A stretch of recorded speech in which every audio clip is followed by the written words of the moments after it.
सुनहरी मछली और टूटी ख्वाहिशें। ये कहानी है एक छोटे से गांव नूरपुर की, जहां नदी के किनारे एक छोटी सी झोंपड़ी में एक गरीब मछुआरा रामेश अपनी पत्नी गजरी के साथ रहता था। रामेश बहुत गरीब था। वो नदी से मछलियां पकड़ता और उन्हें बाजार में जाकर बेचता। इस तरह वो अपने घर का गुजारा करता था।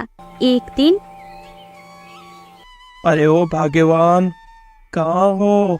जल्दी करो, मुझे देर हो रही है। अगर आज मछलियां नहीं पकड़ेंगे तो खाएंगे क्या? रामेश की पत्नी गजरी सपनों से भरी जिंदगी में रहती थी। उसकी बहुत सारी ख्वाहिशात थी, मगर रामेश वो पूरी नहीं कर पाता था। दोनों की जिंदगी तंगी में गुजर रही थी, लेकिन रामेश बहुत मेहनती था और नेक दिल का मालिक था। भाग्यवान, लगता है आज भूखे पेट ही जाना होगा। आ गई पति जी, आ गई।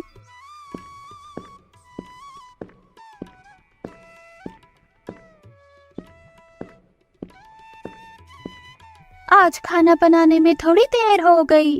पहले आप खाना खा ले, बाद में जाना मछलियाँ पकड़ने। वैसे भी इन मछलियों को बेच कर हमारे पास इतने पैसे जमा नहीं हो पाते कि हम अपने लिए एक प्यारा सा घर बना सके। जब से ब्याह करके आई हूँ, इस झोपड़ी में ही रहना पड़ रहा है। चिंता ना करो भाग्यवान, एक दिन हम जरूर अपना पक्का घर बनाएंगे। ठीक है रामेश, अब की बार कोई और बहाना मत बनाना। मैं कितने दिनों से तुम्हें कह रही हूँ कि मुझे चांदी का कंगन चाहिए, हूबहू सावित्री भाभी जैसा। हाँ भाग्यवान, याद है मुझे, परंतु मैं क्या करूं बताओ। काफी दिनों से जाल में मछली ही नहीं फंस रही। जो फंसी भी उसकी अच्छी कीमत नहीं मिल रही। गजरी की आंखों में आंसू आ जाते हैं और वो अपने पति से कहती है, तुम कभी कुछ मेरे लिए लाते ही नहीं हो। टूटी हुई पायल और चूड़ियों के साथ मैं कब तक जीऊंगी। अरे भाग्यवान, तुम चिंता ना करो, एक दिन ऊपर वाला हमारी जरूर सुनेगा। अपनी पत्नी की बातें सुनकर रामेश भारी मन से नदी की ओर चल पड़ता है। रामेश को रास्ते में उसका बड़ा भाई बलदेव मिल जाता है। बलदेव अपनी पत्नी सावित्री के साथ एक बड़े घर में रहता था। सावित्री बहुत अमीर थी, इसलिए बलदेव के दिन भी बदल गए थे। अमीरी के बावजूद वो दोनों पति पत्नी बहुत लालची और सख्त दिल थे। कभी बलदेव ने अपने छोटे भाई की मदद तक ना की थी। उनकी अमीरी देखकर गजरी भी हर समय अपने पति रामेश से लड़ती रहती थी। रामेश, ओए रामेश, इतनी बार कहा है तुझे कि उत्तर की नदी से मछलियां ना पकड़ा करो। तुम जानते हो ना कि वो मेरा इलाका है, वहाँ बस मैं ही मछलियां पकड़ सकता हूँ। बड़े भैया, आपको तो पता है हमारी स्थिति का। अगर मैं मछलियां नहीं पकड़ूंगा तो कैसे गुजारा होगा हमारा भैया? ये सब मैं नहीं जानता रामेश, मुझे आज के बाद तुम नदी के पास नजर ना आना। ये कहते हुए बलदेव अपने घर की ओर चला जाता है। रामेश अपने बड़े भाई की बातें सुनकर चिंताओं में डूब जाता है। वो आसमान की ओर देखता है और बोलता है ऊपर वाले, मेरी मदद करो। आज कुछ ऐसा कर दो जिससे मेरी कजरी खुश हो जाए। रामेश भारी कदमों के साथ आगे बढ़ जाता है। रामेश मन ही मन में सोचता जा रहा था। तभी रामेश को एक आवाज सुनाई देती है, बेटा इधर आओ, मेरी मदद करो। एक पेड़ के नीचे साधु बाबा बैठा मदद के लिए पुकार रहा था। आवाज सुनकर रामेश साधु बाबा के पास जाता है। जी बाबा जी, मैं आपकी क्या मदद कर सकता हूँ?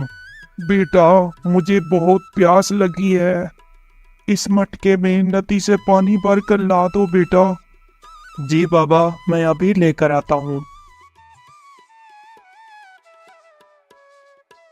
रामेश मटका उठाता है और नदी के किनारे जाकर पानी से भरकर ले आता है।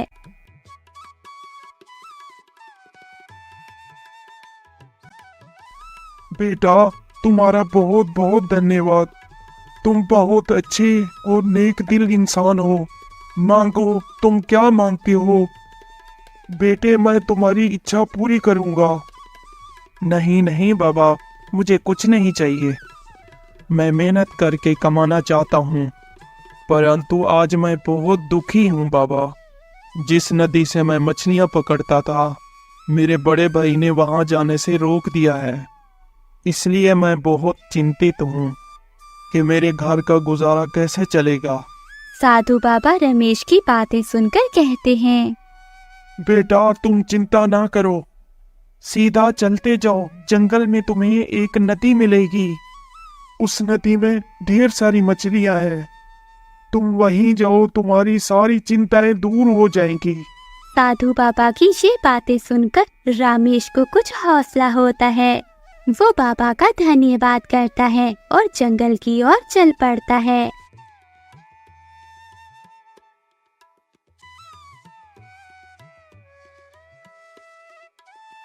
चलते चलते रामेश थक जाता है। वो थक हार कर आराम करने के लिए एक पेड़ के नीचे बैठ जाता है।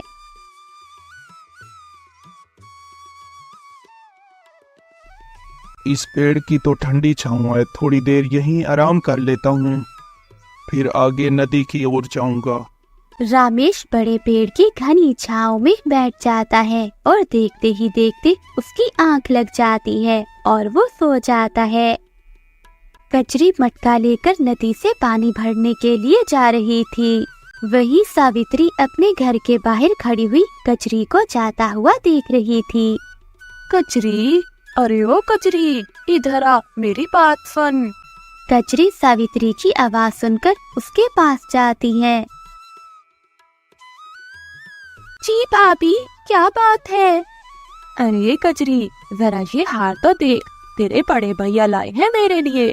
हार देखकर कचरी मन ही मन में सोचने लगती है, अरे पापा, कितना सुंदर है ये हार। एक मेरा पति है जो मुझे चांदी का कंगन तक नहीं लेकर दे सकता, और बड़े भाई साहब आए दिन सावित्री भाभी को महंगे महंगे गहने लेकर देते हैं। अरे कचरी, किन सोचों में पड़ गई है? अरे नहीं नहीं भाभी, कुछ नहीं। आपका हार तो सच में बहुत सुंदर है। भला भाभी, आप जैसी किस्मत मेरी कहाँ। ऊपर से रामेश का काम भी मंदा चल रहा है। कचरी, मैं तो कहती हूँ कि तू लोगों के घरों में काम करने लग जा। 2 पैसे तू कमाएगी और 2 पैसे तेरा पति। तेरे घर का गुजारा अच्छे से चलने लगेगा। भाभी, कितनी बार कहा है रामेश से, मगर वो है कि मेरी सुनता ही नहीं। वो नहीं चाहता कि मैं कहीं काम करूं। अच्छा भाभी, मैं चलती हूँ, मुझे रामेश के लिए खाना भी बनाना है। ऐसा कहते हुए गजरी वहाँ से चली जाती है। रामेश गहरी नींद में सोया हुआ था, तभी उसके कानों में आवाज आती है। रामेश नींद से जाग जाता है। अरे ये आवाज कहाँ से आ रही है? तभी रामेश देखता है कि पास के पेड़ के नीचे एक चिड़िया का घोंसला नीचे गिरा पड़ा है, जिसमें चिड़िया के 2 छोटे छोटे बच्चे हैं और उसी घोंसले के पास चिड़िया बैठी हुई थी।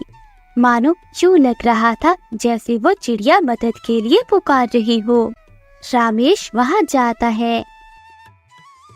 ओहो, ये बेचारी चिड़िया का घोंसला कैसे नीचे गिर गया? लगता है ये चिड़िया अपने बच्चों के लिए रो रही है, मैं इसकी मदद कर देता हूँ। रामेश चिड़िया का घोंसला उठाकर फिर से पेड़ के ऊपर रख देता है। चिड़िया भी खुश होकर अपने घोंसले में जाकर बैठ जाती है। ए इंसान, तुम्हारा बहुत बहुत धन्यवाद। चिड़िया की आवाज सुनकर रामेश चौंक सा जाता है। अरे ये मैं क्या सुन रहा हूँ? क्या सच में चिड़िया बोल रही है? हाँ इंसान, तुम ठीक सुन रहे हो, मैं बोल सकती हूँ। तुम बहुत नेक दिल हो और एक अच्छे इंसान। तुमने मेरी मदद की। अगर तुम्हें कभी मदद की जरूरत हो तो मुझे जरूर याद करना। ऊपर वाला तुम्हारा भला करे। रामेश अपने आप से कहता है। साधु बाबा का बताया हुआ ये जंगल रहस्य भरा है। रामेश नदी की ओर बढ़ जाता है।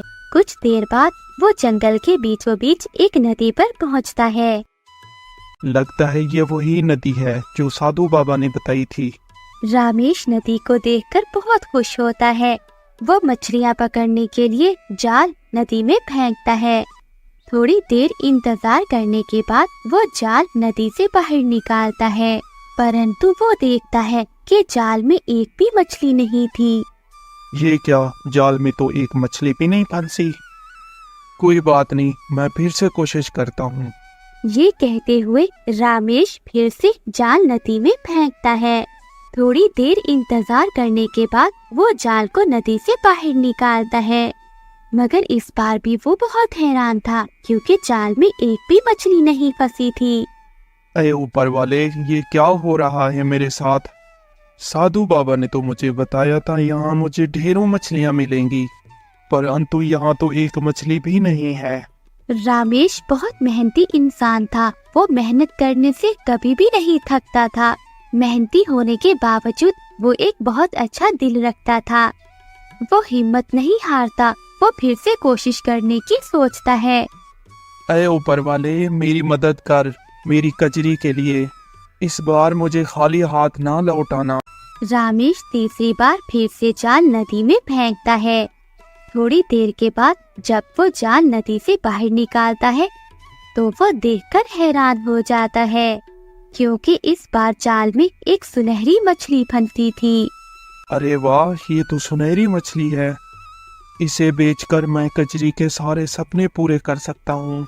जैसे ही रामेश जाल को नदी से बाहर निकालने लगता है तो सुनहरी मछली बोलने लगी, मुझे छोड़ दो रामेश, मुझे छोड़ दो। को बात करता हुआ देखकर रामेश हैरान हो जाता है। क्या क्या तुम बोल रही हो? मैं कैसे यकीन कर लूं कि एक मछली भी बोल सकती है? मैं कोई आम मछली नहीं बल्कि एक चमत्कारी मछली हूँ। अगर तुम मुझे छोड़ दोगे तो मैं तुम्हारी दोस्त बन जाऊंगी। मैं कैसे यकीन कर लूं तुम पर? अगर मैंने तुम्हें छोड़ दिया तुम तो भाग जाओगी। नहीं नहीं, मैं ऐसा नहीं करूंगी। मैं एक चमत्कारी मछली हूँ, तुम मेरा विश्वास करो। अगर मुझे तुम छोड़ दोगे तो तुम जो चाहोगे वो पाओगे।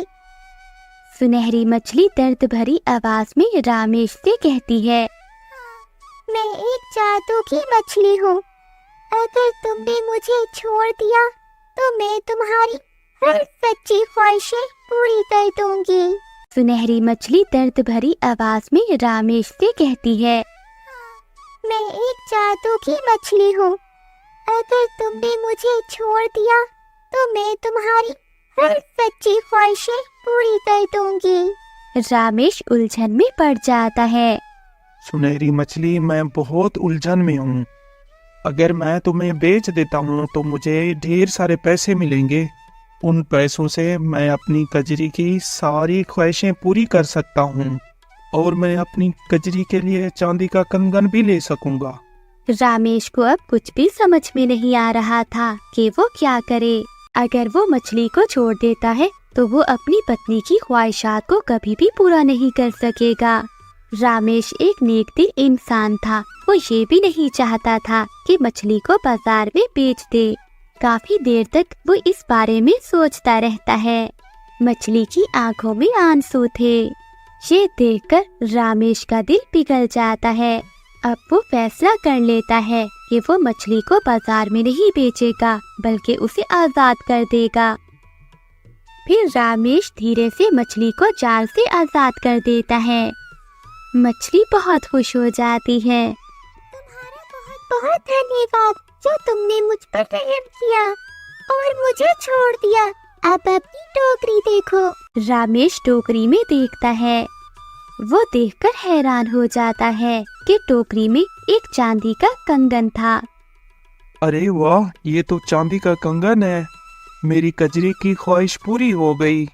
सुनहरी मछली, सच में तुम तो जादुई मछली हो।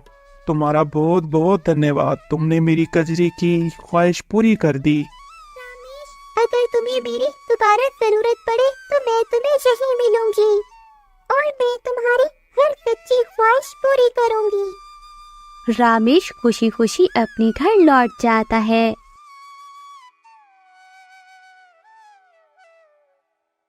भाग्यवान, जल्दी आओ।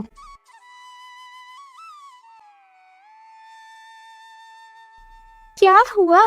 आज तो आप बहुत खुश लग रहे हो। लगता है जाल में आज कोई कीमती मछली फंसी है। कजरी, ये देखो मैं तुम्हारे लिए क्या लाया हूँ। अरे, ये तो वही चांदी का कंगन है जो मैं कब से आपसे मांग रही थी। कचरी चांदी का कंगन देखकर हैरान हो जाती है और खुशी से बोलती है, ये सब कैसे हुआ? कहाँ से लाए हो? कजरी, ऊपर वाले ने तुम्हारी इच्छा सुन ली। तुम कब से ये कंगन मांग रही थी, लो तुम्हें मिल गया। अब तो तुम खुश हो ना? फिर रामेश अपनी पत्नी को सुनहरी मछली की पूरी कहानी बताता है। अरे रामेश, मैं बहुत खुश हूँ। आज तो मैं बहुत खुश हूँ। तुम जल्दी से बैठो, मैं तुम्हारे लिए खाना लगाती हूँ। रात हो जाती है। रामेश दिन भर की थकान के कारण जल्दी सो जाता है, परंतु आज कचरी को कहाँ नींद आने वाली थी। वो तो खुशी के मारे सो ही नहीं पाई। कचरी के मन में तो अब लालच पैदा हो गया था। वो सारी रात सोचती रहती है। अगली सुबह जब रामेश मछलियाँ पकड़ने के लिए जाने वाला होता है तो कचरी अपने पति से कहती है, पति जी, मुझे तो सारी रात नींद नहीं आई। सोचती रही उस सुनहरी मछली के बारे में। ओहो, अरे भाग्यवान, तुम क्या सोचने लगी हो? तुम भूल जाओ सुनहरी मछली को। अरे पति जी, कैसे भूल जाऊं मैं सुनहरी मछली को? अगर वो मछली हमें एक कंगन दे सकती है तो तुम उसे बोलो ना कि हमें एक बड़ा सा घर भी दे, जहाँ हम दोनों खुशी खुशी रहें। पति जी, देखो ना, इस छोटी सी झोंपड़ी में अब तो मेरा दम घुटने लगा है। आखिर कब तक हम इस छोटी सी झोंपड़ी में अपनी जिंदगी गुजारेंगे? ये तुम क्या कह रही हो? लालच में मत पड़ो। कचरी, नहीं, मैं ऐसा नहीं कर सकता। तो ठीक है रामेश, मैं जा रही हूँ अपनी माँ के घर। तुम ही रहो इस टूटी हुई झोंपड़ी में। तुम्हें तो पता है हम कितनी तंगी की जिंदगी गुजार रहे हैं। अब मैं यहाँ और नहीं रह सकती।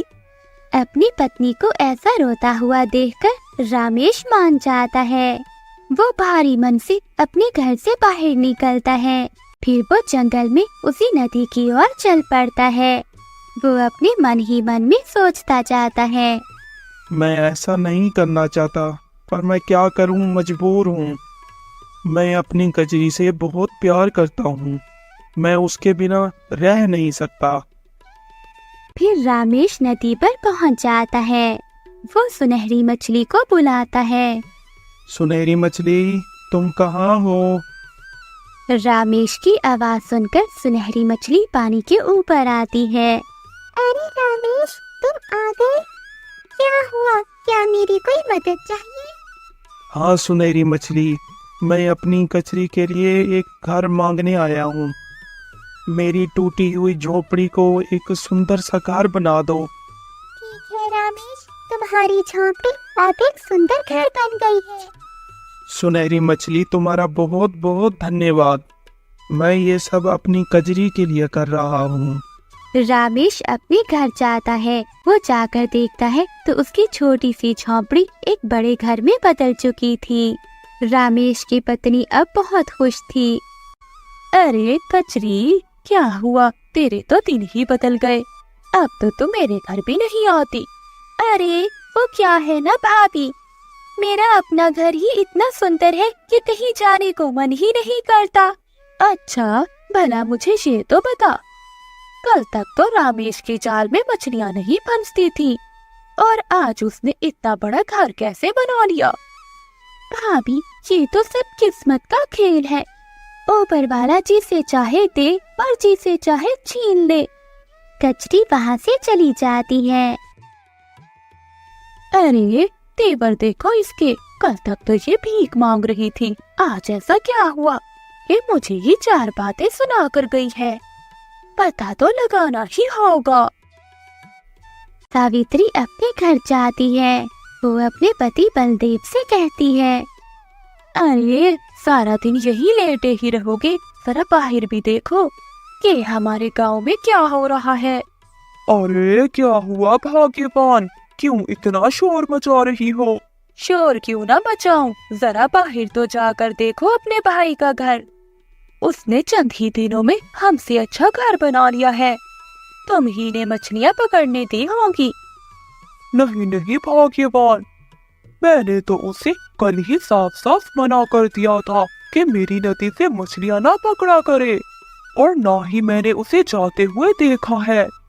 तुम चिंता नहीं करो, मैं देखता हूँ सब।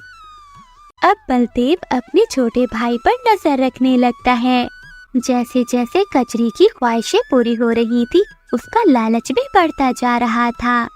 अरे सुनते हो, मेरा एक बहुत बड़ा सपना है कि मैं रानी बनना चाहती हूँ। मेरा भी एक बहुत बड़ा महल हो जिसमें मैं रानी बनकर रहूं। ये सुनते ही रामेश का दिल टूटने लगा। वो अपनी पत्नी की ये बातें सुनकर बाहर चला जाता है और अपने आप से बोलता है, अरे ऊपर वाले, जो भी मांग रहा हूँ वो मैं नहीं चाहता। मैं ये सब अपनी पत्नी के लिए कर रहा हूँ। मुझे अपने लिए कुछ नहीं चाहिए। मैं तो बस सुकून चाहता हूँ। अगली सुबह अपनी पत्नी की ख्वाहिश पूरी करने के लिए रामेश फिर से नदी की ओर बढ़ जाता है, मगर इस बार उसका बड़ा भाई बलदेव रामेश का पीछा करता है। रामेश नदी के किनारे पहुंच जाता है और वो सुनहरी मछली को आवाज लगाता है। वही पेड़ के पीछे छुपा हुआ बलदेव ये सब कुछ देख रहा था। सुनहरी मछली, मेरी कजरी की ख्वाहिश पूरी कर दो। मेरे घर को महल बना दो और कजरी को महल की रानी। दिल से मांगी हुई हर इच्छा तुम्हारी पूरी होगी। फिर रामेश वहाँ से चला जाता है। बलदेव ये सब कुछ सुन रहा था। अच्छा तो ये है बात, चलो मैं भी जाकर सुनहरी मछली से इच्छा मांग लेता हूँ। फिर बलदेव नदी के पास जाता है और सुनहरी मछली को आवाज लगाता है। सुनहरी मछली, सुनहरी मछली, मेरी मदद करो। सुनहरी मछली आवाज सुनकर तुरंत बाहर आती है। कौन हो तुम? मैं रामेश का बड़ा भाई हूँ। मैं भी तुमसे इच्छा मांगने आया हूँ। नहीं, मैं ऐसे किसी की इच्छा पूरी नहीं करती। तो ठीक है, मैं तुम्हें पकड़कर बाजार में बेच दूंगा। नहीं नहीं, ऐसा नहीं करना। बताओ तुम्हारी क्या इच्छा है, मैं पूरी करूंगी। हाँ, ये हुई ना बात। मेरी भी इच्छा है कि मेरे घर को महल बना दो। मैं अपने महल का राजा बनना चाहता हूँ और मैं पूरे गांव के लोगों पर राज करना चाहता हूँ। तुम्हारी नेक दिल से मांगी हुई सच्ची ख्वाहिश पूरी होगी। ये सुनकर बलदेव बहुत खुश होता है और खुशी खुशी अपने घर लौट जाता है। वो घर के पास जाकर देखकर बहुत हैरान होता है। उसकी पत्नी सावित्री एक झोंपड़ी के बाहर बैठी हुई थी। अरे बलदेव, देखो हमारा घर झोंपड़ी में बदल गया। अमीर होने के चक्कर में हम तो सड़क पर आ गए। ये देखकर बलदेव भी रोने लगता है। सावित्री, लालच का अंजाम हमेशा बुरा ही होता है। दूसरी ओर कचरी अब तो महल की रानी बन गई थी। कचरी महल में रहकर भी खुश न हुई। एक दिन वो अपने पति से कहती है, रामेश, मुझे दुनिया की सबसे ज्यादा शक्तिशाली औरत बनना है। ये सुनते हुए रामेश अपनी पत्नी से कहता है, बस करो कजरी, तुम्हारा ये लालच एक दिन तुम्हें तबाह कर देगा। रामेश, ये मेरी आखिरी ख्वाहिश है। इसके बाद मैं कभी तुमसे कुछ नहीं मांगूंगी। इस पर रामेश हार मानकर आखिरी बार सुनहरी मछली के पास जाता है। वो सुनहरी मछली को अपनी कचरी की आखिरी इच्छा बताता है। इस बार मछली नाराज होकर बोलती है, रामेश, तुम्हारी ये इच्छा भी पूरी हो जाएगी, लेकिन अब जो भी तुम्हारी पत्नी के दिल में होगा वो उसके चेहरे पर दिखाई देगा। वो उसके चेहरे पर दिखाई देगा। मछली ने उसकी ये इच्छा भी पूरी कर दी थी, पर जैसे ही कचरी ताकतवर बनी तो उसका चेहरा राक्षसी हो गया, जो लालच, गुस्सा और नफरत से भरा हुआ था। लोग उसे देखने लगे। कचरी अब खुद को आईने में भी नहीं देख पाती थी। रामेश से अपनी पत्नी की ऐसी हालत देखी नहीं जा रही थी।